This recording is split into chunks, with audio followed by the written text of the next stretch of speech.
They should be. They should be. That's who we need in the parts department. Because we want to make sure that our inventory is right, that our cash drawer is right, and that customers are being taken care of in a concise and succinct way. In the sales department, do we want any of those two people in the sales department? Heck no! Would that drive customers away? Absolutely. Who do we want in the sales department? We want somebody who is bubbly, outgoing, and ready to make things happen. Do y'all have a good salesperson like that? How many of you are that salesperson? And how many of you are hiring yourself to run in the parts and the service department? What could go wrong? What could go wrong with that? Right? So when we look at the different departments of the dealership, we need different people for each piece. So when we're starting to look for people to bring into the dealership, we need to, number one, make sure that we know where their pain point is, and number two, be clear on who we need. Finally, then we've got to start the search. So once we know what the pain point is, who we need, we've got to start the search to make it happen. Now, I always like to say, we've got to think about this like Jacob. Now, I don't know about you, if you've ever had the intensely painful opportunity of stepping over a Lego block. Have anybody, like, in the dark at night stepped on Legos? All right, that is, like, right there with some of the worst pain you can experience in the world, right? Kind of like an amen or something. We're not in church, but, like, I get amen on it. Okay, so what is the worst pain you can experience in the world? You step on a Lego and, like, the curse words probably start flying out of your mouth, even if you're not someone who uses curse words very often. I would say stepping on a Jenga block is second to that. Okay, second to that. But here's the deal. When we start the search to find these mythical unicorns in the field of donkeys, the base matters. The base of our search matters. If we are going in and going, well, anyone will do, Sarah. Anybody will work for this technician spot, for this parts person stuff. Anybody will do. I just need somebody who has a pulse and follows in the air. I want to tell you, you're setting yourself up for failure before you even start. We've got to understand what specifically the pain point is, as well as who specifically we need to fill that pain point. And when we take those two pieces together, it gives us the power to start moving in the direction we need with the people that we need to be with. So as we do that, let's go, Sarah, that's fantastic, but how do we do this? Like, what are the actual strategies to find these mythical unicorns in a field of donkeys? The first unconventional strategy I want to talk about is one that I say is don't hire, outsource. But Sarah, this is about hiring. Don't hire, outsource. What kind of rubbish is this? Like, okay, here's the deal. How many of you in the last year have bought sliced bread at the grocery store? All right? How many of you make your bread every single week? Does anybody make their bread? Okay, no one. There is no one in here. So we have taken this job that we have needed for years and years to do, well, not me specifically, but as a world, years and years to create this product on our own, and we've outsourced it. We said, okay, I think there's somebody outside of me and my family and my home unit that can do this job better, faster, more effectively, and I'm willing to pay somebody else to do it so that I have more time. Would you agree? There's other jobs that we do with this too. How many of you have, as you look at your home and your home maintenance, have somebody come out and help do, like whether it's your sprinklers or maybe other pieces of home maintenance for you? Don't do it. Maybe you went through the whole entire process of saying, hey Sarah, we did a home renovation and I'm never going to do that again. I'm going to hire somebody else to do it. We're not hiring, we're outsourcing. I want you to think about this as a viable strategy for filling spots inside of your dealership. Now, the spots that I see that's being filled inside of your dealerships are like processing warranties. We have a number of people who do a really good job at warranty processing for you. How many of you really enjoy processing warranties and doing warranty submissions? No, one? There's one person. Like, you're a saint. Okay, you're a saint. Nobody really enjoys doing that. And to hire somebody and to train somebody to come onto your team to do that, what kind of commitment is that from you? It's a big commitment, right? That's a big commitment. And so when we can find things inside of our dealership that we can outsource instead of bringing them in, it's a win-win in so many ways. A few things that happen when we don't hire but we outsource. One of the first things that happens is they are not on our payroll. Oh my goodness. As a business owner, how thrilling is it that you can have somebody working for you that is not on your payroll, that you're not paying unemployment taxes on, Social Security taxes on, and maybe even health insurance on. But they are an independent contractor. That's one of the huge wins. The other thing that happens is that if they don't work out, you don't have to fire them off of your team. That's a huge piece of it too. You know, over the last year, I have constantly looked at this space of saying, what does it look like to outsource not only positions inside of our organization, but positions in dealerships that we're working with? And it's been a pretty incredible thing to see. There are so many sites out there that allow you to do this in easy ways, like Fiverr. How many of you have used Fiverr before? Does anybody use Fiverr? This is an online website where you are connected with freelancers all over the world who can do things like create all of your marketing material for you. Yes, that's not a joke, it's a real thing. And it's just for a few dollars per thing that you need. There are other resources like Time, etc. that prepare you with someone they would call a virtual assistant.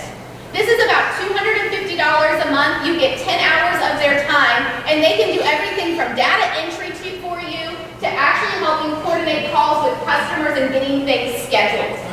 This is a fantastic way if we need somebody to coordinate for us. Maybe it's even keeping your business management software up to date and making sure that our customer lists are correct. People from all over the world, and Time, etc. is a US-based assistant, so they're all based in the United States. But people from all over the world have all of these skills that you need as small business owners.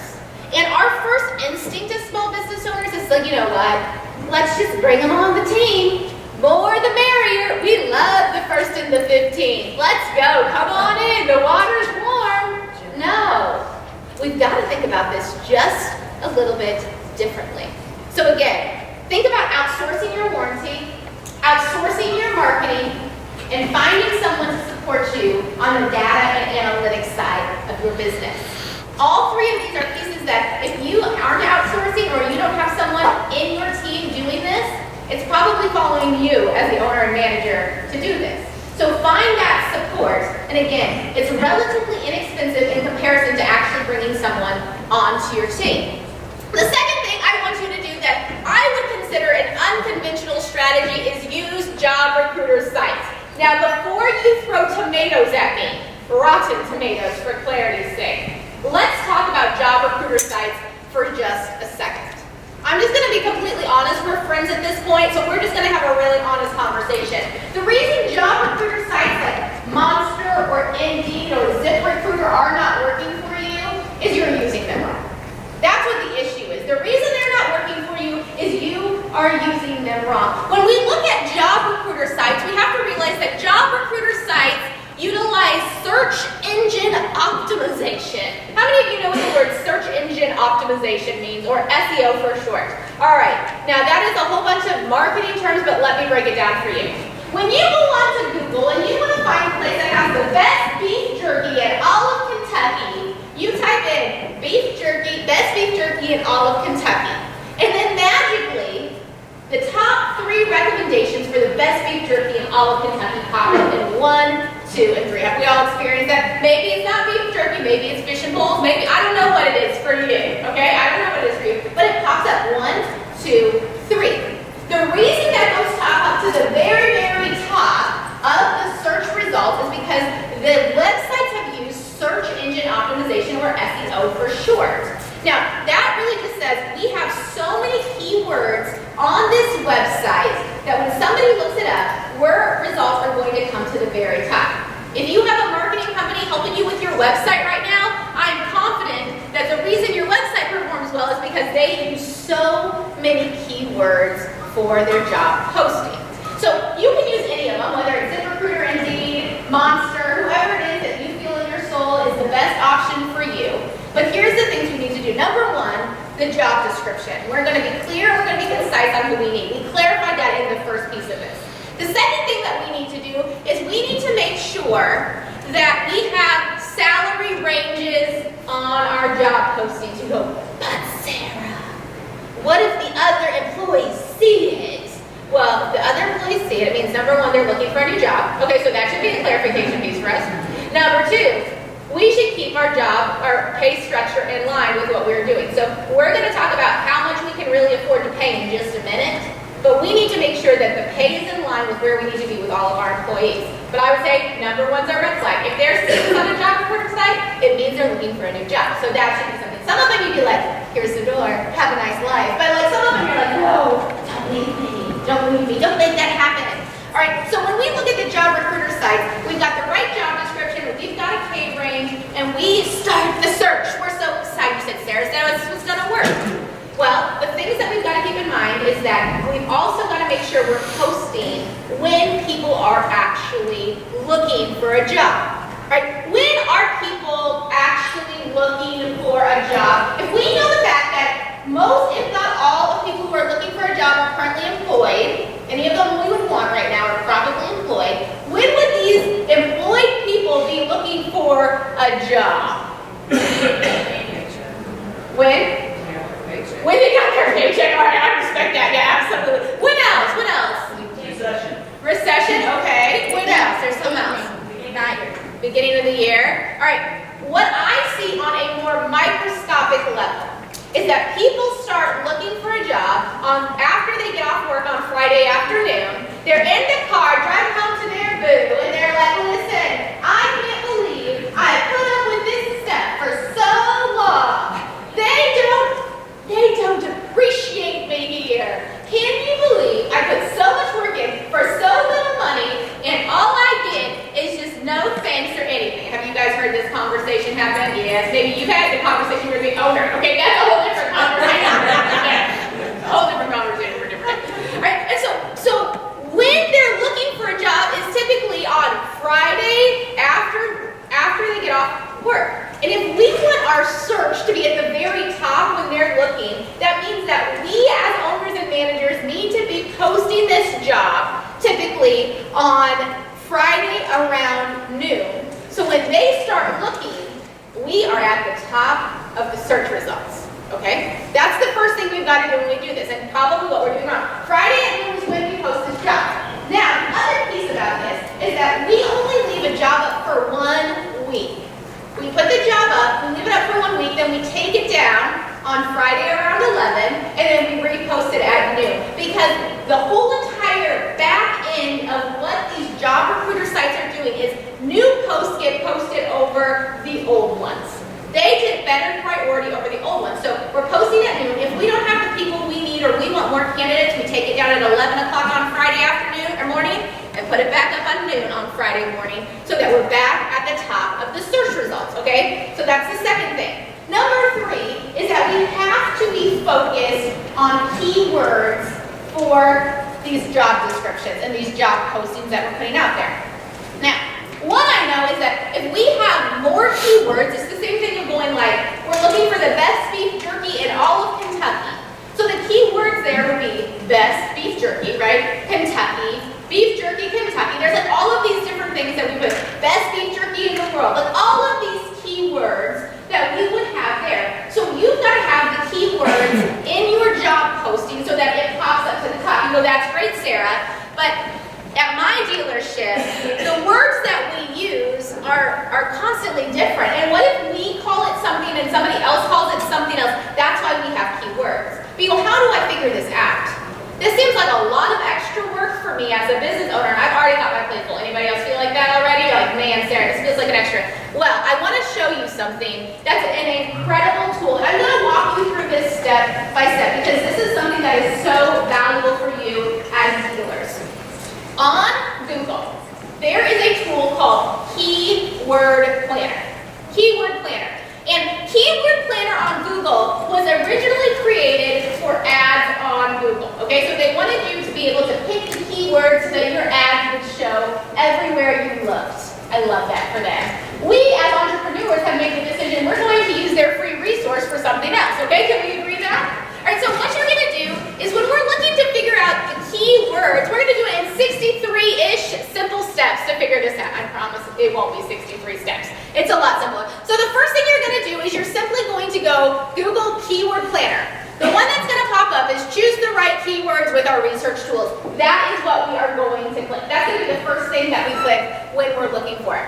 When that opens up, there is going to be a spot that says choose the right keywords. And you're just going to simply click go to keyword planner, okay? So it's going to walk you through this. There is another option on the right side, but the one we want is on the left side that simply says, go to keyword planner.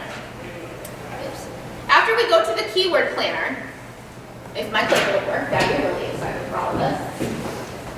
After we go to the keyword planner, the next thing we're going to do is we're going to click discover new keywords. So what this is doing for us as business owners is it's saying, okay, here is all of the keywords that we know actually correlate with the things that you're looking for.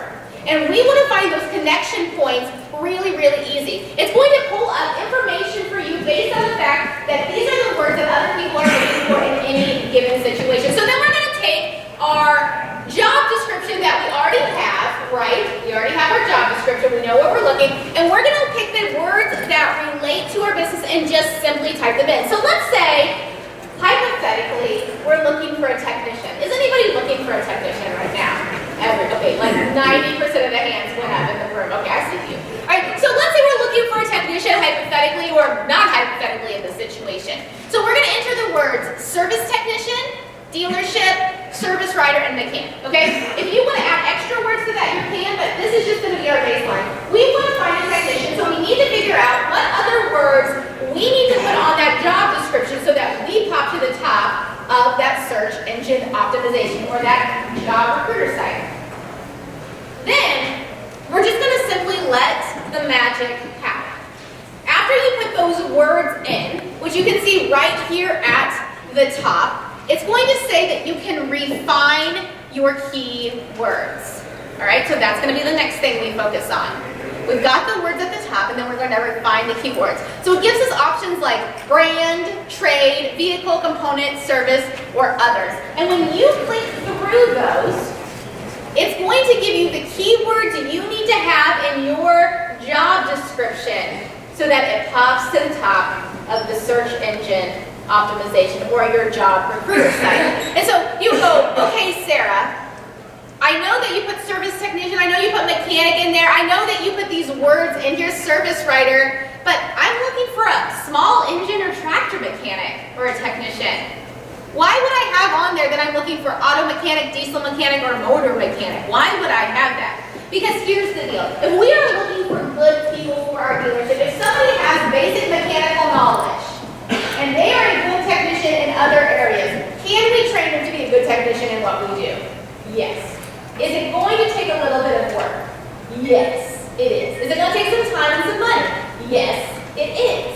But if we're in this place that we know that there is very few people out there looking for a job who doesn't already have one, we've got to be able to put the work in so that we can move them forward. And so when we're looking at this for the keywords, we're also going to look under service. So it's saying that if we look at this, there was over 336 people who have searched for the word auto mechanic in the last 24 hours on this specific search. It tells you the actual number of what the ranking is of it. So under service, we'd also have truck repair, diesel repair, trailer repair, mobile mechanic, air conditioning repair, trailer, and I probably wouldn't put city on it, but you could if that felt right in your heart. And so when we have these job descriptions at the very bottom, I want you to simply write keywords and then just literally put the keywords out there on the bottom of your job description. That way, the job recruiter site will see it and will bring it to the top. You go, okay, great, Sarah, that's fantastic. Where in the world do I find these job descriptions? Okay, we in our dealer toolbox have them all done for you. We have a job description for every position inside of the dealership that is ready to be on Indeed or LinkedIn with some basic edits. We have a deal going on right now, $300 off our toolbox for the year. It's the QR code. It's all we're going to have all week long for you. But if you're looking for a fast forward, easy button on getting those job descriptions done, we've already got it done for you. And at the bottom, you're simply going to find the keywords that you want to put on there and just write them on the bottom of the job description. And then we're going to post it to Indeed, ZipRecruiter, or LinkedIn when? Friday at noon. All right, here's the other thing we've got to keep in mind when we're looking at this. We've got to make sure that we are following up with people who are applying for these jobs within 24 hours, and in many cases offering them the job within 72 hours. That's what we're seeing right now. If somebody applies for a job and they are a good technician right now specifically, if they have not been interviewed and offered a job within 72 hours, they have taken it from someone else. That's the statistic right now. And so we've got to be on top of our game. But Sarah, that means that I'm going to have to work through the weekend. Please, you're small business owners, you're already working through the weekend. Don't, that's not lost on me. That's not lost on me. So we've got to be having these conversations and moving this forward. So I want to walk through the keywords really quick with parts as well. How many of you are searching for someone in the parts department right now? About the same hands. That's fantastic. All right, so the keywords that I put in here for this is parts department, inventory management, parts manager, parts support, lawnmower parts. And the thing that it said is right underneath, it says broaden your search. It says business, supply chain management, business processes, small engine parts, power equipment parts, and outdoor power parts. Why does that matter? Because any combination of those words would lead us possibly to the right candidate. Would you agree? Any combination. But we get so laser focused on the words that we're using when we put together a job description that we miss the boat in many situations. All right, so the third thing that I would say that we need to think about in regards to our unconventional hiring strategies is that you need to talk to military recruiters, pastors, and the class clowns. That's who you need to talk to when we're trying to find and hire people. Why do you remember we talked to the military recruiters, the pastors, and the class clowns in our area? One of the places we have found the best technicians and parts people over the course of the last few years is military recruiters. This is not a pre-planned program that military recruiters have, but simply walking into the military recruiting office and saying, hey, my name's Sarah, I work down at ABC dealership. Okay, you don't have to say your name is Sarah, you work at ABC dealership unless you feel like that would work for you, then you have full permission to use my name, that's fine. I'm Sarah, I work at ABC dealership, and we are always looking for really good technicians and really good parts people. Do you have anybody who's coming out of the service that's looking for a job in our community? Having that conversation with the military recruiters is an incredible place to start. Because here's the deal. People coming out of the service, number one, they have incredible work ethic. They have incredible work ethic. We have fantastic employees who come out of the service every single day. Many of them come with technical skills and backgrounds or inventory management skills and backgrounds. Is there some crossover to what we need? Oh, absolutely. Absolutely. We were working with a dealership through our Dealer Success Group program a few years ago, and we were helping them with this hiring process that we do with all of our Dealer Success Group members. And as we were doing this, we said, have you reached out to the local military recruiter to find his technician? We were struggling. It was for a big ag technician, and they said, no, we haven't. So we reached out and said, hey, we're working with this dealership down the street. They're looking for a big ag technician. Can you help us? He said, well, I have somebody who's coming out. Their job was they're a technician in the field, and their job was to pull tanks out of red zones, active fire combat zones.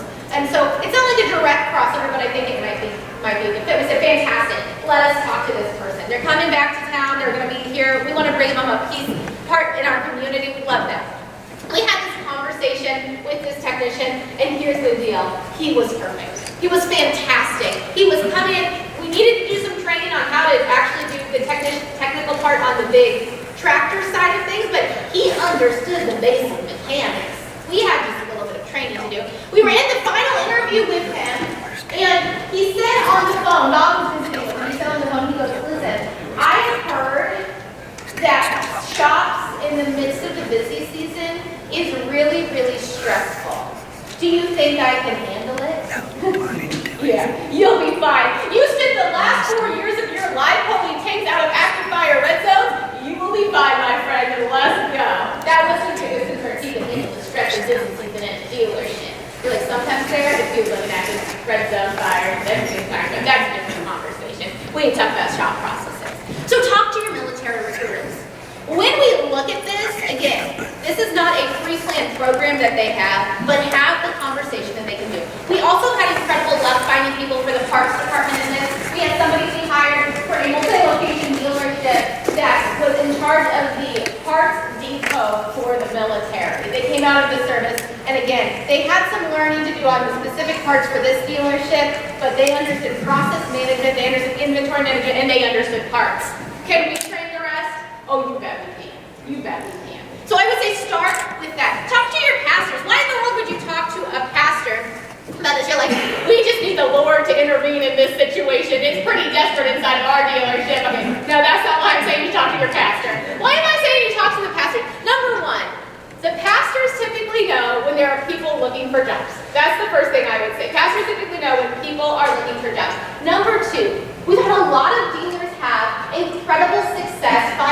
technicians specifically out of CARS ministries at their local churches.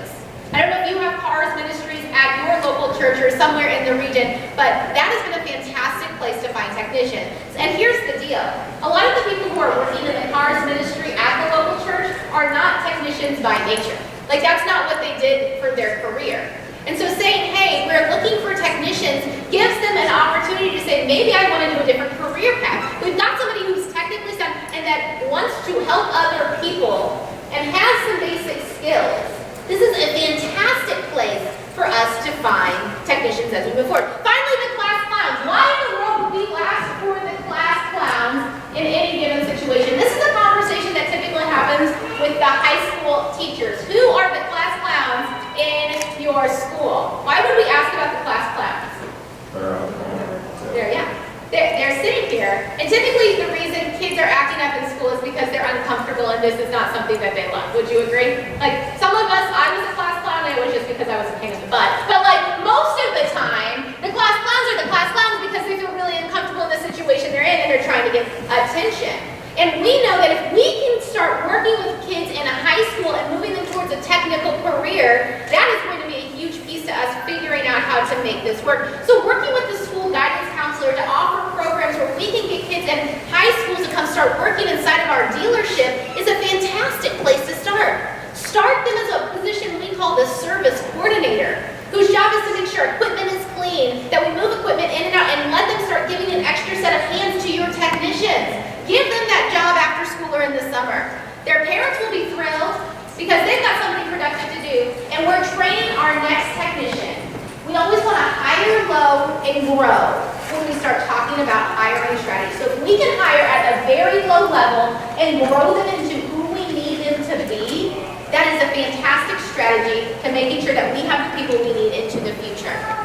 All right, so once we look at that piece, we've got to ask the question, how much can I really afford to pay anybody in this situation? How many of you have asked this question before? How much, Sarah, can I afford to pay a technician, a parts person, or shoot, even myself as an owner or manager?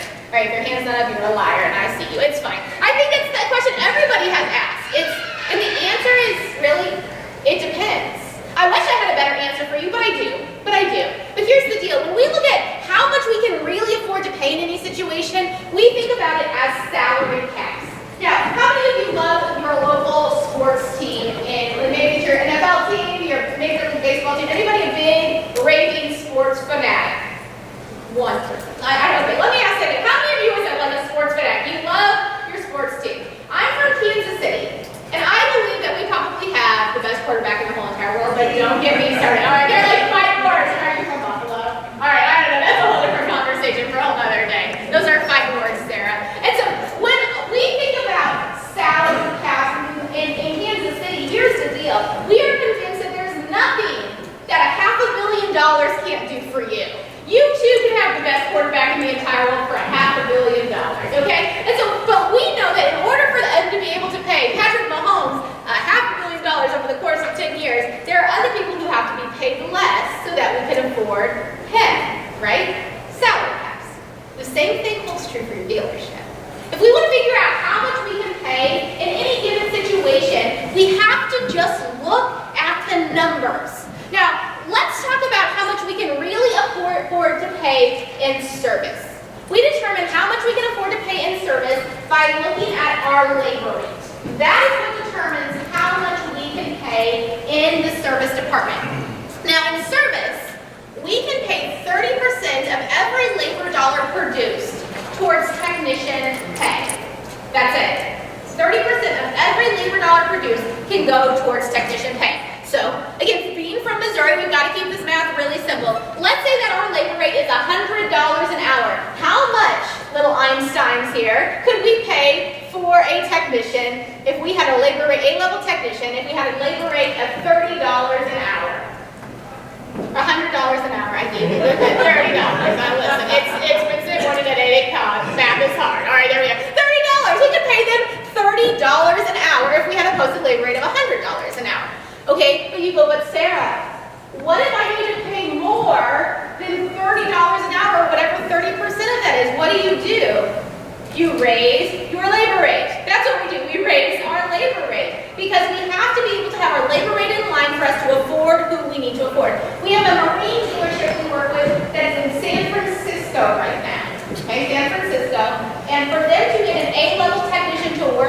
on boats, it's costing them $100 an hour.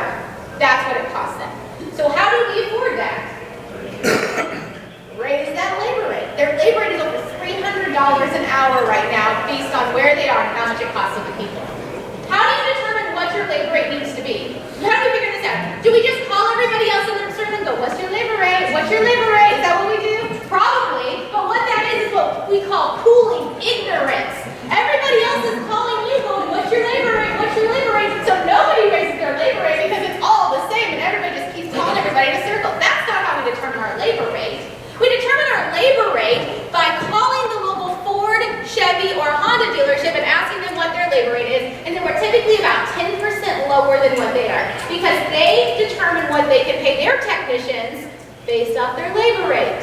Ford did a study about 4 years ago now where they spent close to $20 million to figure out what the posted labor rate needed to be in every county of the United States.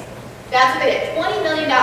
And so if I were in your shoes and I was trying to figure out where my labor rate needed to be in order to figure out how much I could pay, I would call my local Ford dealer and say, hey, what is your posted labor rate? Now, if you have a quick 20 mil laying around and you would like to do this research on your own, go for it. But that would not be my strategy with a quick $20 million. I would just simply call the Ford dealership and say, what's your labor rate? And I would be about 10% less than where they are. Because we're looking for the same type of people and they're using the same structure to figure out how much they can pay. All right, then we're going to do 15% for management costs. So whether that's a service manager, you as an owner who's managing the service department, whatever that looks like, we've got 15% of every dollar produced that's going to management cost.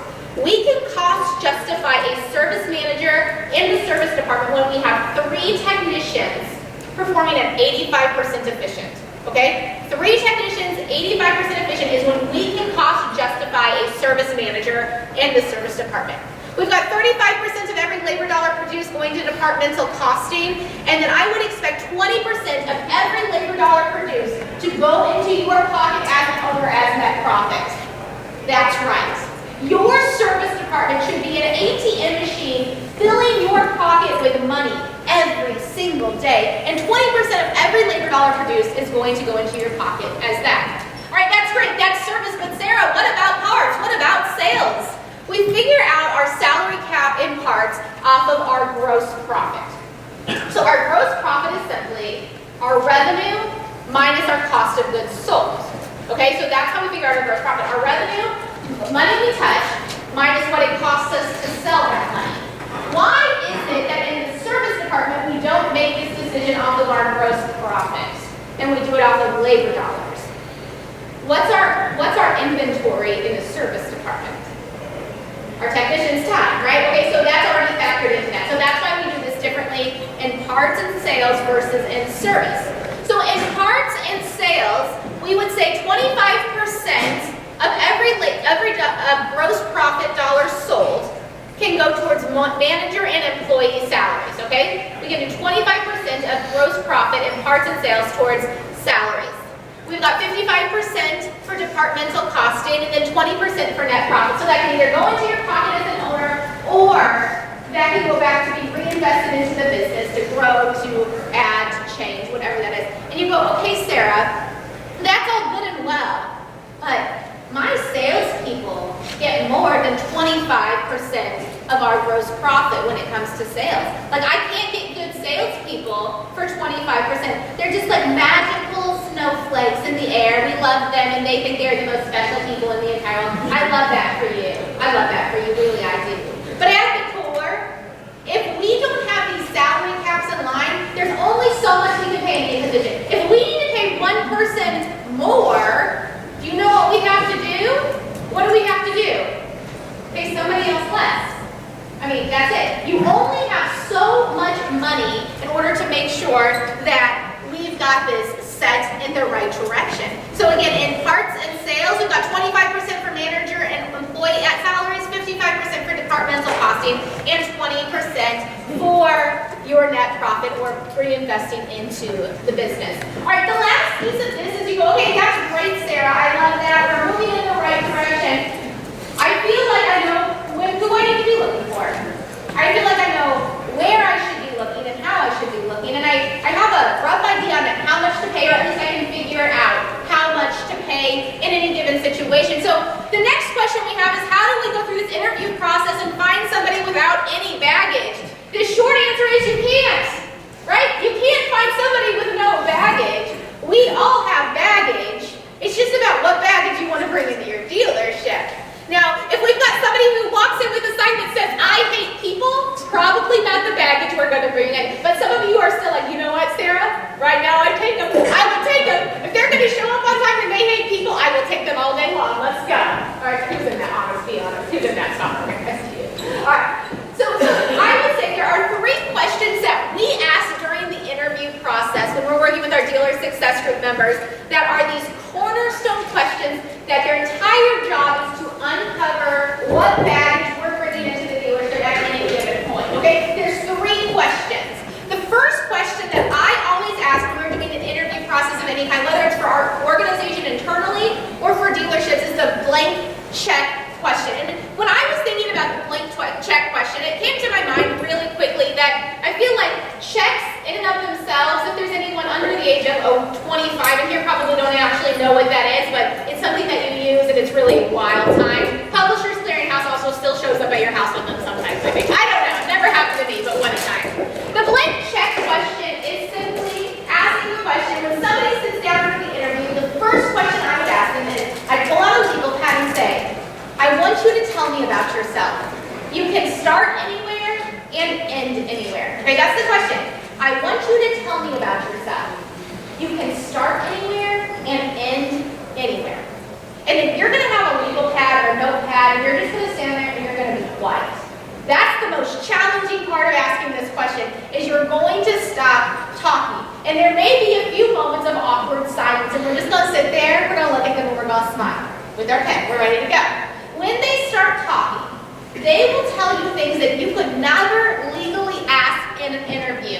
They may say, you know what, I was born in Minnesota and I grew up on the prairie and now I have 7 kids from 3 different husbands and it's gotten really shady over the last few years and there's some real weird tension. And actually one of them was an employee here, so that's how I heard about you in the first place. But now, in May, every year, I'm really involved in my church. Life has turned around for me. In May every year, I like to go on a 6-week mission trip with my church. It's something that's really important. We build houses and it's really important. But I can't wait to work here. I'd love to work here. That's fantastic. Okay, was there red flags in that? Oh yeah, there were some red flags, right? Sarah, more red flags than we can unpack in counseling for 4 years. No, but the biggest thing that I heard in that, well, there's a lot of things. But one of the things you go, oh, you like to go on a mission trip in May for 6 weeks every month or every year. Is that a problem for us in this room? Oh yes. Do we have blackout days on vacations in our dealership? We should if we don't, and that would be April to June. That's our blackout days. We don't have vacation available April to June in our dealerships because that is where we need our people full focused. And so that's the first question I would ask. They will tell you things you could never legally ask in an interview if you ask them this question specifically. Tell me about yourself. You can start anywhere and end anywhere. And then you're going to be quiet. All right, number 2, the best friend question. The best friend question is this. I want you to ask the person, suppose I ran into your best friend at the airport. I want you to tell me, what is the first name of your best friend? Okay? What is the first name of your best friend? All right, then you're going to say, what 3 words would your best friend use to describe you? And of all of the people in the world, why did you choose them as your best friend? Okay, so what's the first name of your best friend? What 3 words would you use your best friend use to describe you? And of all of the people in the world, why did you choose them as your best friend? So maybe they say, you know what, my best friend, her name is Sara. Hey, she's just the greatest. Okay, now all of my friends are like, yes, Sarah, but like all you are like, well, that would be really weird if that's what they came in and said. All right, so she said, my best friend's name is Sarah. Hey, is there a red flag in that for us? That they said, you said, I want the first name of your best friend, not the first and last. What does that tell us if they come in with the last name? Attention to detail, all right? And now there's some positions inside of our dealership where that won't matter as much as others, but if we ask that and we're hiring for a parts person who's going to do parts inventory, does attention to detail matter? Oh yes. If we're hiring them as a salesperson, does that matter quite as much? Not as much as it would in parts. In parts. All right, now I want you to tell me 3 words that your best friend would use to describe describe you? Well, Sarah would say that I'm a good time, that I'm high energy, and that I never stop talking. And we're like, cool. All right, so what this question does is it tells you what they believe is true about themselves. Now, if you were to say, tell me about 3 things that describe you, you'd be like, well, I'm a hard worker, I'm consistent, and I'm always on time. No, what Sarah said is you're always a good time, not always on time. You never stop talking, and you've always worked hard, whatever it was. That's what you truly believe about yourself. That's who you're hiring, not what they say they would describe themselves as. And then why, of all the people you have met in this world, did you choose Sarah as your best friend? So while I went through some really hard, dark times, and as a result, Sarah was always there for me. Or I went through a time where I was really trying to refine myself, and that was the person who was there. Whatever it is, again, they will tell you pieces of information about their life and what they're doing in that question that you would never ask. The final question I want you to ask is, this is the background check question. The background check question is, assuming we run a full background check on you, is there anything you would like me to know before I run the background check? Okay, that's assuming we run a full background check on you, is there anything I need to know before I run the background check? Why is this question important?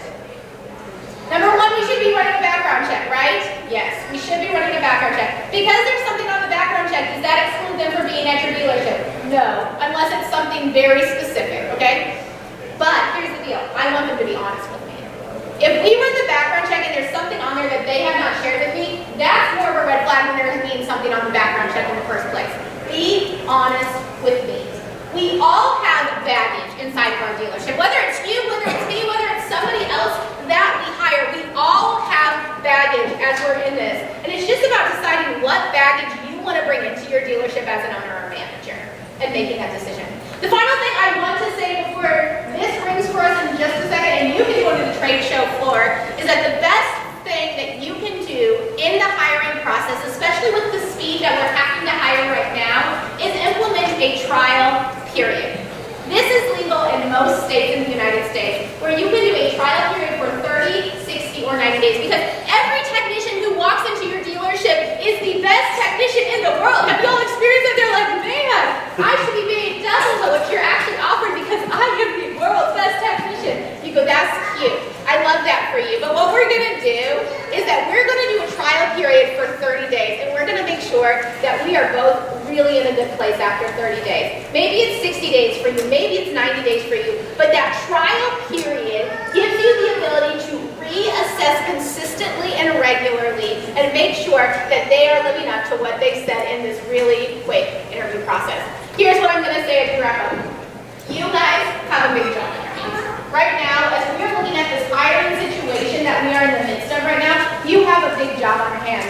Be consistent, follow your process, and make sure we bring the right people into the dealership, because years down the line, you'll be thankful you followed the process. Guys, enjoy the show. We will see you guys around later. Thank y'all.